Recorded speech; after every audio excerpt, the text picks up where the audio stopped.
মহিলাদের উত্ত্যক্ত করে এই অভিযোগে গাছে বেঁধে রাখলো এক যুবককে গ্রামবাসীরা। ভগবানগোলার নওদাপাড়া এলাকার সকাল থেকেই এই ঘটনাকে কেন্দ্র করে যথেষ্ট উত্তেজনা ছড়িয়ে পড়ে। অভিযোগ আজগার আলী নামে ওই যুবক মহিলাদের উত্ত্যক্ত করে। পরিবারকে বারবার বলা সত্ত্বেও কোনো ব্যবস্থা নেয়নি। ভগবানগোলার থানার পুলিশ এসে যুবককে আটক করে নিয়ে যায়। গ্রামবাসীদের অভিযোগ, ওই যুবক দিনের পর দিন এলাকার মহিলাদের উত্ত্যক্ত করত। এছাড়াও ওই যুবকের জন্য নিজের বৌদিও আত্মহত্যা করেছে বলে অভিযোগ। যুবকের শাস্তি চেয়ে সরব গ্রামবাসীরা। আমার মেয়ের বয়স হলো 12 বছর।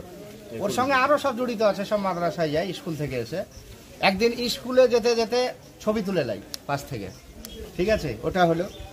তো যাই হোক, আমরা ভাবলাম যে মেয়ে ছেলে কোনো কিছু বলবো না। যাই হোক, আমি আমার মেয়েকে বলি যে চুপচাপ বাড়ি চলে আসবে, কে কী বলছে দেখার নাই আমার।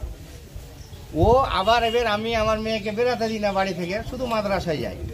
মাদ্রাসায় গিয়ে ও আপনার 2 থাপ্পড় দিয়েছে। ইমাম সাহেব ছিল না, মানে আজান দেয় তখন আসে, হ্যাঁ, ও 2 থাপ্পড় এমন মারা মেরেছে, মেম্বারও খোঁজ পেয়েছে। আমি ওর কাছেও কালকে বলে এসেছিলাম, 2 থাপ্পড় দিয়ে ফেলে দিয়েছে। আবার সব বাচ্চাগুলোকে বলেছে তোরা কাউকে কিছু বলবি না, না তো তোরাকে মারবো রাস্তায় ধরে। আর আমার মেয়েকে বলেছে তোকে যদি তুই কাউকে বলিস আর আমাকে ভালো না বাসিস, তাহলে তোকে আমি কোনো সময় উঠিয়ে নিয়ে যা মুখে অ্যাসিড দিয়ে দেবো, নাহলে মেরে ফেলবো।